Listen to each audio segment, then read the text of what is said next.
Dear students, today we are going to learn about curriculum in history. The word curriculum was derived from the Latin words curriu, which means run.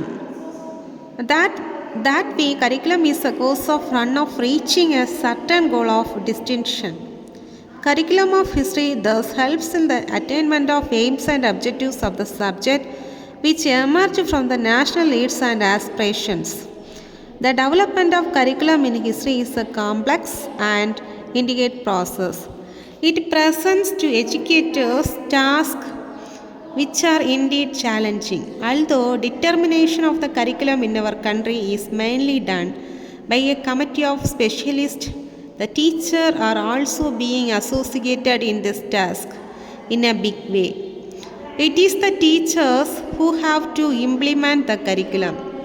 It is therefore important that they should fully understand the principles for selecting the content to be studied at various levels. A good curriculum of particular class is that which is convenient, well planned, appropriate, presenting, sensible and orderly appearance. Curriculum is an instructional and educative program by which students can achieve the goals, ideals and aspirations of life.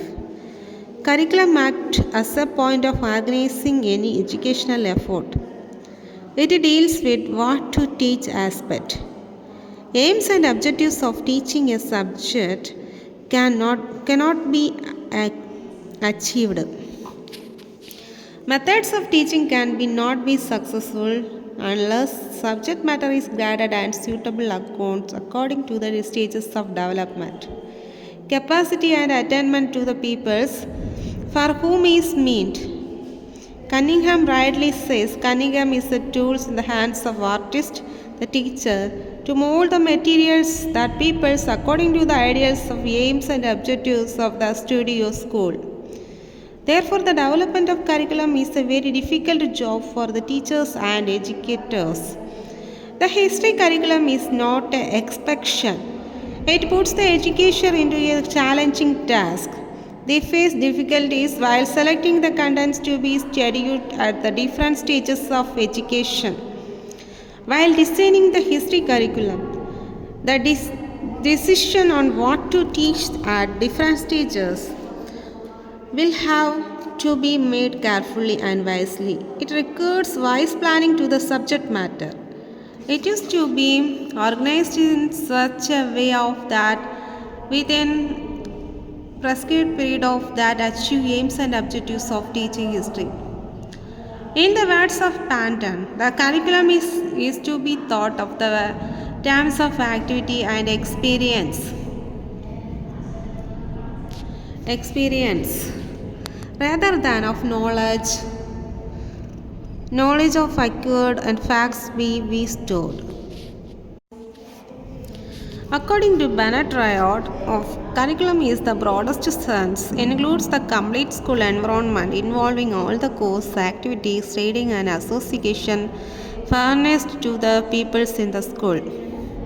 In the words of Crow and Crow, curriculum includes all the learners' experiences in the outside school that are included in the program which have been described to help the development mentally, physically, emotionally, socially, spiritually and morally. According to Saylor and Alexander, the curriculum is a sum of total efforts of school to bring about desired outcomes in schools and out of a school situation. In the report of Secondary Education Commission, curriculum related with the whole environment provides in the school. Curriculum includes all activities, experiences and environments which the people receives during the studies at the school. Need for framing is syllabus. Syllabus should be framed as give a deep insight to the subject matter according to the stage of development of individual. The contents of history is only a framework of suggested topics suited to different ages and stages. Their topic may be selected and developed according to the needs and abilities of the peoples of different classes. Teacher can be not ignore to the fact that syllabus is a proper means concern to the end of education. It is a tool required to the teacher to know the speed, goal and work of the students. Teachers should understand the need required to the farming of the syllabus. Syllabus fixes to definite work of the definite period. It is a great means of teachers to check the progress of work of particular subject of particular class.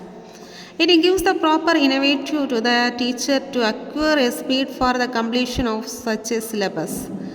As we follow a road to reach the destination, similarly a teacher follows a syllabus and might by some aspects he avoid happiness. Syllabus is also a means of avoid of duplication of work, which can be due to the foreignness of part of teachers or thought.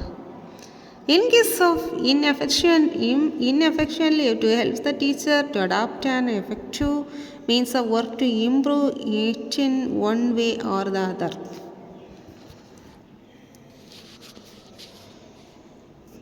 Thus, we can say it is a guide to direct the learning channel and help to show a proper way of selecting a subject matter.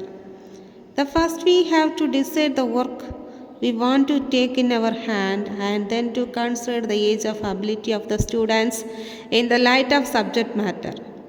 Secondly, we discuss the psychological needs of the students, which are the foremost consideration of the selection of subject matter.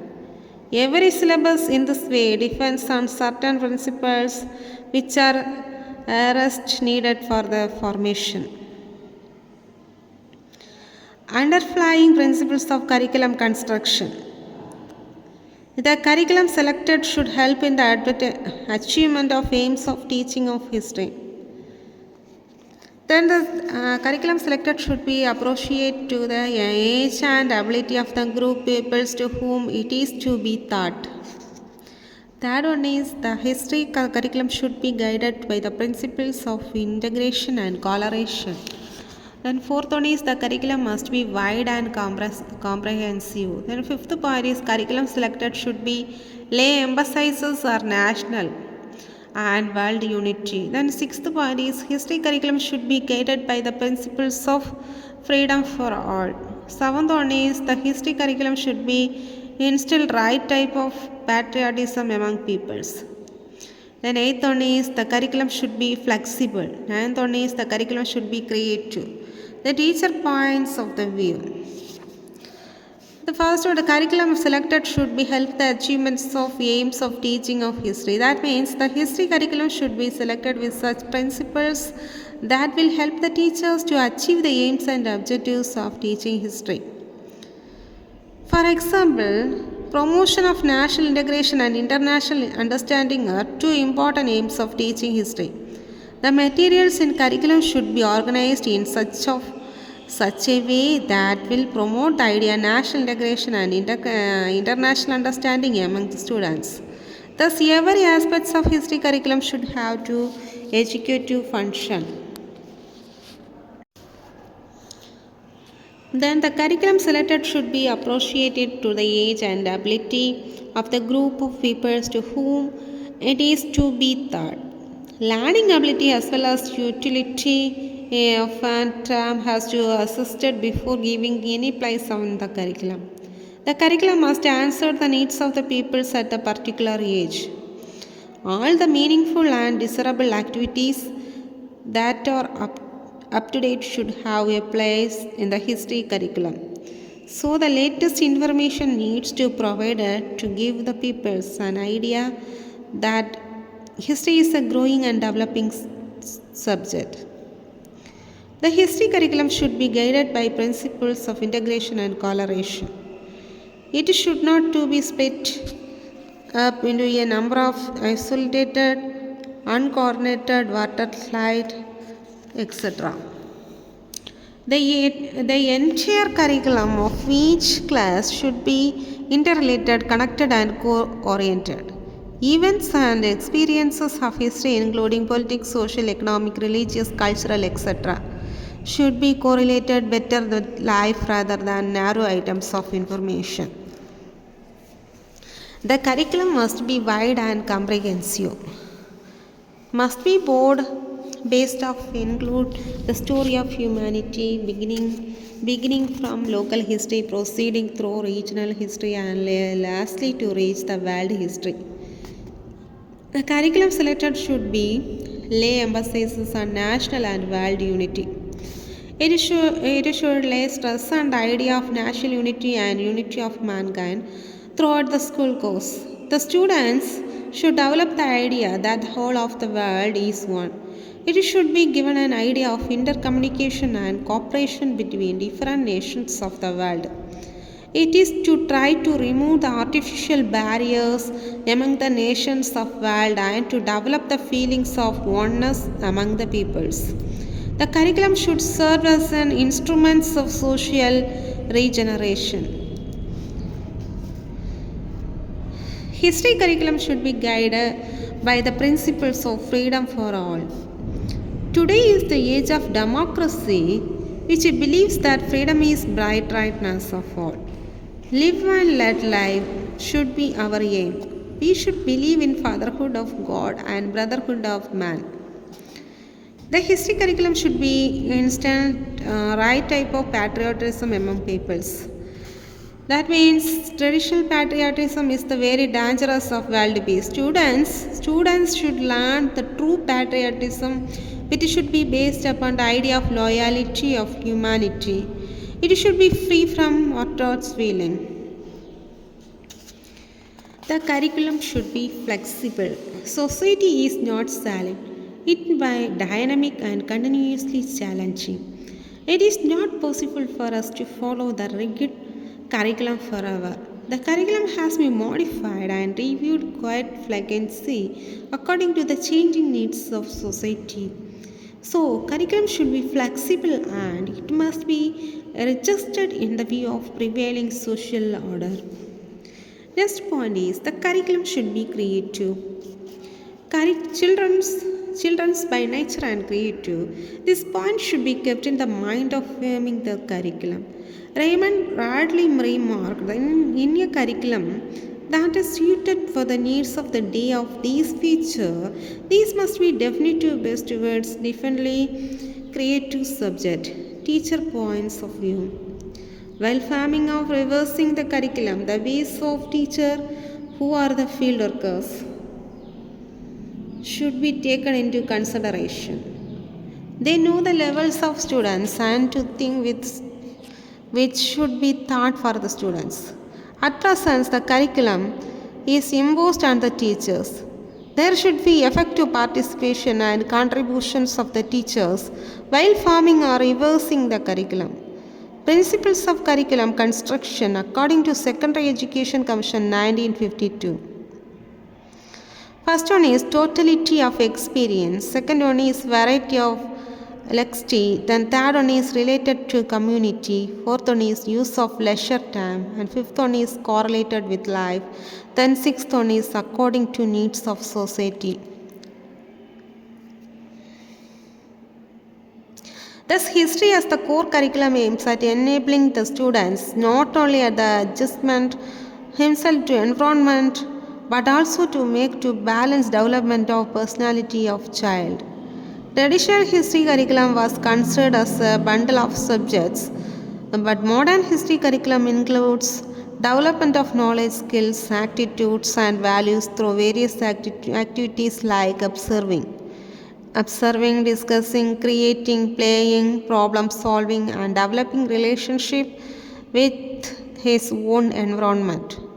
No doubt, the experts of curriculum are taken keen interest in revisions and improvements of history curriculum, but much remain by done in this regard. Types of curriculum. C.V. Goodin Dictionary of Education defines 12 patterns of curriculum based on types of learning of situations. These are follow. First one is activity curriculum. Second one is board file curriculum. Third one is child-centered curriculum. Then fourth one is community-centered curriculum. Fifth one is core curriculum. Then sixth is correlated curriculum. Then seventh one is experience curriculum. Eighth one is fused curriculum. Ninth one is integrated curriculum. 10th one is people teachers curriculum. 11th one is planned curriculum. 12th one is subject curriculum. These are the subjects important curriculum. First one is activity curriculum. C.V. Goodman Dictionary of Education defines 12 patterns of curriculum based on the type of learning situations. First one is activity curriculum. Second, broad fields curriculum. Third one is child-centered curriculum. Fourth one is community-centered curriculum. Fifth one is core curriculum. Sixth one is correlated curriculum. Seventh one is experience curriculum. Eighth one is fused curriculum. Ninth one is integrated curriculum. 10th one is people teacher curriculum. 11th one is planned curriculum. 12th one is subject curriculum. Appreciable and critical observation. Although the syllabus in social science prescribed by NCERT for secondary classes is not free from the certain defects, it is to a great extent a very satisfactory attempt and in compatibility with latest demands of Indian education. In this syllabus, the principle of integrated course has been recognized. It includes a lot of practical work like field of service, tours and trips, map making, project work, preparation of timelines, graphs, chart and models, etc. Psychologically, it will enable to the people to proceed from known to unknown. It will satisfy to curiosity and will be given him personal satisfaction. The difficult level of topics goes on increasing according to the mental development of learners at different age levels, which is psychological healthy principle. Sociology, it makes people understand his social environment in a better way. Yes, a student who studies history, geography, civics separately wonders why a number of useless topics are studied. Why should he study wars, battles, political events, names of place, persons, etc.? After reading history and geography, he has no insight of life problems. Practically speaking, through history, the people understanding nature of daily problems. Readjust in his family became aware of social responsibility, attained social experience, social skills, social knowledge, and social standards. He developed his thinking and reasoning power. It will train the child to solve problems to might arise the future also. He will develop a problem solving attitude. He will get intellectual and self reliance. It provides flexibility, but it becomes eager to the implementation and execution by the teachers, students, and examiners. It should change according to needs. The stress of theoretical aspects of practical aspects to neglected. There is wide gap between theory and practice. It is communicating centered. It fails highlight to correct problems of community like literacy, overpopulation, caste system, etc. And other solutions, more emphasis to light upon to know and understand the cultural heritage, not to participate in activities to community life. So curriculum include provide a variety of experiences. It fails to develop the feelings of national integration. It does not enable to the children to rise above the narrow ideas of caste, religion, region or language. Psychologically, it will be enabled to the people to proceed from known to unknown. It will satisfy the angle of curiosity and will give to personal satisfaction. The difficult level of topics go to increasing according to the mental development to the learners due to the age levels with psychological healthy principle. It fails to develop to the feelings of national integration. It does not enable to the children to rise above the narrow ideas of caste, religion, region, and languages. It does not provide any effective measures regarding to the instructional material, teaching methods and evaluation ideas, etc. Okay, these are the important curriculum in teaching history. Okay, thank you, students.